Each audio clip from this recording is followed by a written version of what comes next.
3,390 करोड़ की लागत से बिहार की राजधानी पटना को जाम से मुक्ति दिलाने का प्रयास 2013 में 11 अक्टूबर को किया गया। और इसी क्रम में जो है एक मरीन ड्राइव, जिसको जेपी गंगा पथ के नाम से हम लोग जानते हैं, उसका उस समय उद्घाटन हुआ लगभग 11 साल पहले।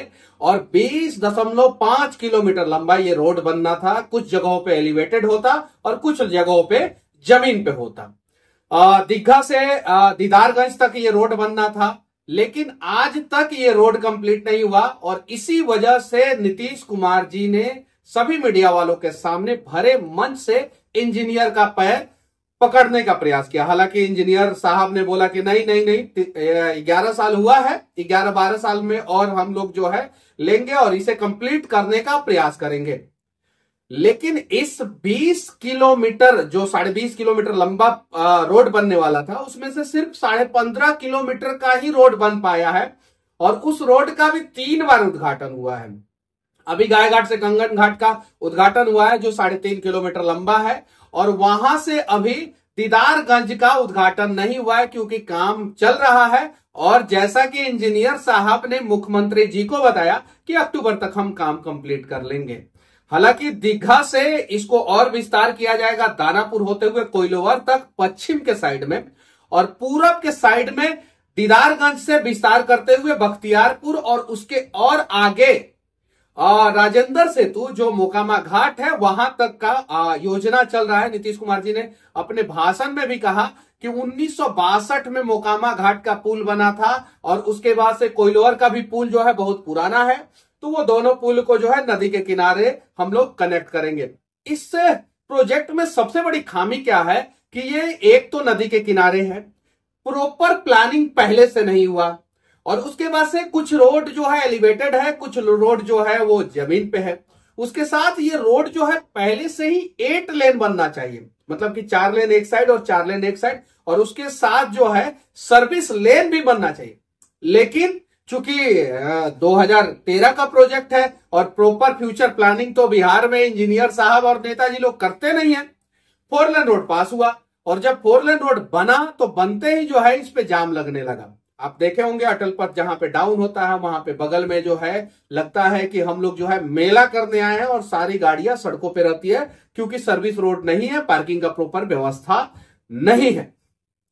अब जो 20.5 किलोमीटर लंबा रोड जो बन रहा था, उसके लिए बिहार के मुख्यमंत्री जो है अधिकारियों का और इंजीनियरों का जो पैर पकड़ रहे हैं, वो पुल जो है, वो रोड जो है, वो एलिवेटेड मरीन ड्राइव जो है 11 साल में सिर्फ 15 किलोमीटर बन के तैयार हुआ है। सिर्फ 15 किलोमीटर, उसमें भी 5.5 किलोमीटर अभी बचा हुआ है। और ये 15 किलोमीटर रोड का उद्घाटन 3 बार हो चुका है, और इसका विस्तारीकरण जो है वो लगभग 120 किलोमीटर का है। अब जो पश्चिम साइड में विस्तार किया जा रहा है कोइलवर पुल तक, और पूरब साइड में जो है दीदारगंज से विस्तार किया जा रहा है बख्तियारपुर होते हुए मोकामा घाट राजेंद्र सेतु तक, जो लगभग 100 किलोमीटर से ज्यादा होगा। 120 किलोमीटर के आसपास अगर सीधा सेक्शन निकल जाए तो 100 किलोमीटर में भी हो सकता है। ये 100 किलोमीटर का रोड जो है 2010 से पहले ही गंगा के दोनों किनारे, एक ही किनारे नहीं, इस किनारे भी मोकामा घाट तक, और हाजीपुर साइड में, वैशाली साइड में भी जो है वो छपरा से लेके जो है और बरौनी तक पहले ही बन जाना चाहिए था। चूंकि हम बिहार के लोग हैं और हम इन सब चीजों पे ध्यान ही नहीं देते हैं, हम तो चाहते हैं कि हमारे जाति के नेता जो है वो चुनाव जीते। अगर ऐसा बन गया होता तो आज बिहार के लोगों को ये रोड के वजह से, जो नदी के दोनों किनारे रोड होता, इस रोड के वजह से जो है वो कम से कम 4 से 5 लाख लोगों को प्रत्यक्ष रूप से डायरेक्ट जॉब मिला होता। क्योंकि जो जमीन जो है नदी के किनारे है उसका कोई कीमत नहीं होता, औने पौने दामों पे बेच दिया जाता है, या उसमें फसल भी नहीं होता। जब रोड बन जाता तो उसके किनारे पे लोग दुकान खोलते, और नदी के साइड में जो है होटल इंडस्ट्री खोलता। क्योंकि नदी के साइड में, अगर रोड के जिस साइड नदी है उस साइड में अगर जमीन थोड़ा सा गवर्नमेंट एक्वायर करके रखता और उस पे होटल इंडस्ट्री का विकास करता, टूरिज्म सेक्टर का विकास करता, जैसे डेजर्ट सफारी के लिए हम लोग दुबई जाते हैं और वहां पे गाड़ी को जो है बालू के रेत पे चलाते हैं, वो काम यहां पे भी हो सकता था। जैसे नदी का पानी का मजा लेने जो है लोग जो है उत्तराखंड जाता है, कहां से गंगा निकलती है, कैसे निकलती है, वो सारी चीजें जो है जो बनारस में डेवलपमेंट किया गया। बहुत सारे लोग जो है आरती में शामिल होते हैं, बहुत सारे लोग नदी के किनारे, आप देखिएगा कि टेंट सिटी बना हुआ है, वो टेंट सिटी जो है पटना में भी बन सकता था। चूंकि बिहार से लेबर चाहिए इस देश के सभी नेताओं को, इस देश के सभी फैक्ट्रियों को, इसलिए बिहार को लेबर फैक्ट्री रहने दिया गया। गंगा नदी जो बिहार के लिए वरदान साबित हो सकता था, उसे अभिशाप बना दिया गया। कोसी नदी जो बिहार के लिए वरदान साबित हो सकता था, उसे अभिशाप बना दिया गया। जो गंडक नदी है, बागमती नदी है, बिहार के लिए वरदान साबित हो सकता था। महानंदा है जो वरदान साबित हो सकता था, उन सभी नदियों को अभिशाप बना दिया गया। और इन सब बातों पे, इन सब चीजों पे बात करने के लिए कोई तैयार नहीं है, और इन सब चीजों पे अगर कोई बात करता है तो कोई सुनता नहीं है। यहां पे क्या है कि एक ऑर्केस्ट्रा में लड़की डांस करती है, उसका वीडियो जो है वायरल होता है। यहां पे क्या है कि एक लड़की जो है रील बना देती है, उसका वीडियो वायरल होता है। लेकिन जहां पे हम लोगों को रोजगार मिल सकता है, आप देख सकते हैं दैनिक भास्कर में ये खबर छपा है, 20.5 किलोमीटर लंबे जेपी गंगा पथ में से 15.5 किलोमीटर का दूरी तय करना हुआ आसान। और यहाँ पे देखिए, वर्ष 2013 में 11 अक्टूबर को रखी गई थी आधारशिला। 2013 में, आज से 11 साल पहले, और अभी तक कंप्लीट नहीं हुआ। इससे जो है हम लोग इस पे बातचीत नहीं करते हैं। यहाँ पे देखिए, सुस्ती से आजिज सीएम ने इंजीनियर से कहा, कहिए तो हम आपका पैर पकड़ ले। यहाँ पे इंजीनियर साहब है, थोड़ा सा दिख रहे हैं, और यहाँ पे पटना के सांसद महोदय दिख रहे हैं। यहाँ पे इस डिपार्टमेंट के जो मंत्री हैं विजय सिन्हा जी, वो दिख रहे हैं। और जब से ये मंत्री बने हैं तब से काम में तेजी आया हुआ है।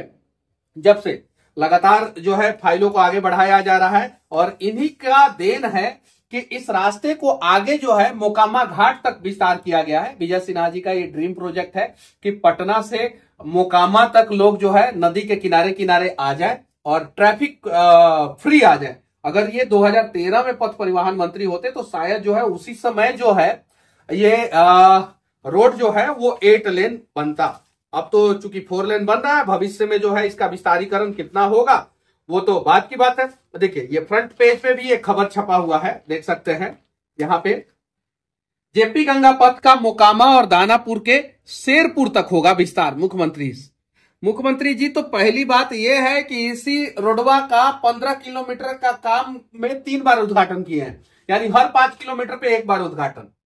अब इसका विस्तार भी हो रहा है, और अभी तक जो है 2013 का प्रोजेक्ट जो 11 अक्टूबर को लॉन्च हुआ था, आज तक कंप्लीट नहीं हुआ। तो मैं कहना चाहता हूं कि इसे कंप्लीट किया जाए और जल्द से जल्द, ताकि जो है पटना के लोगों को जाम से मुक्ति मिले, उत्तर बिहार के लोग जो है दक्षिण बिहार आसानी से जा सके। और जो दीदारगंज में पुल बन रहा है, उस पुल का भी निर्माण जल्द से जल्द होना चाहिए। बाकी बिहार में अगर इंफ्रास्ट्रक्चर मजबूत नहीं होगा, इंफ्रास्ट्रक्चर पे बातें नहीं होगी, अगर आप लोग नहीं कहेंगे कि हमारे शहर को भी जो है पटना से 4 लेन से कनेक्ट किया जाए, तब तक बिहार में पलायन नहीं रुकने वाला है। तो आइए हमारे बिहार में इंफ्रास्ट्रक्चर को मजबूत करते हैं और उस पर हम लोग बातचीत करते हैं। और नीतीश कुमार जी, आपसे हम लोग हाथ जोड़ के विनती करना चाहते हैं। हालांकि आपका पैर पकड़ना चाहेंगे तो आप तो पैर पकड़वाएंगे नहीं, उससे पहले जो है आपके गार्ड वार्ड लोग रोक देंगे। हम आपका पैर वीडियो के माध्यम से पकड़ रहे हैं कि ये जो प्रोजेक्ट है इसे जल्दी से जल्दी पूरा किया जाए। साथ ही साथ जो हाजीपुर से छपरा के लिए 4 लेन बन रहा है, वहां पे रास्ता भी अभी क्लियर नहीं हुआ है, और जो पुल बन रहा है सोनपुर हाजीपुर को कनेक्ट करने के लिए, शायद से मधुकौन कोई कंपनी है वो बना रही है, उसने अभी तक कंप्लीट नहीं किया। 13-14 साल से ये नहीं बन पाया है। साथ ही साथ जो सोनपुर से रोड जो है 4 लेन रोड जो है, वो बेतिया से होते हुए वाल्मीकि नगर और बेतिया से होते हुए रक्सौल तक का बनने वाला था, अभी इसे ठंडे बस्ते में डाल दिया गया है।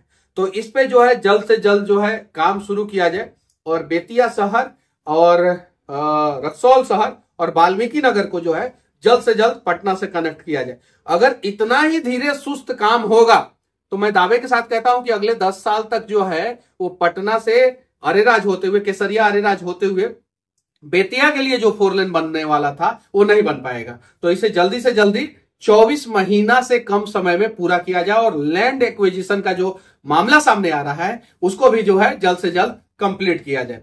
बाकी बिहार के इंफ्रास्ट्रक्चर के बारे में आप लोग क्या सोचते हैं, बिहार के सड़कों के हालात के बारे में क्या सोचते हैं, बिहार में जो बाढ़ आता है उस पर क्या सोचते हैं, आप लोग कमेंट करके जरूर बताना। और हाँ, बिहार के मुख्यमंत्री जी इंजीनियर का पैर पकड़ते हैं, देश के प्रधानमंत्री का पैर पकड़ते हैं। आप लोग किसका किसका पैर पकड़ते हैं, इसके बारे में भी आप लोग अपना राय जरूर रखना। जय हिंद।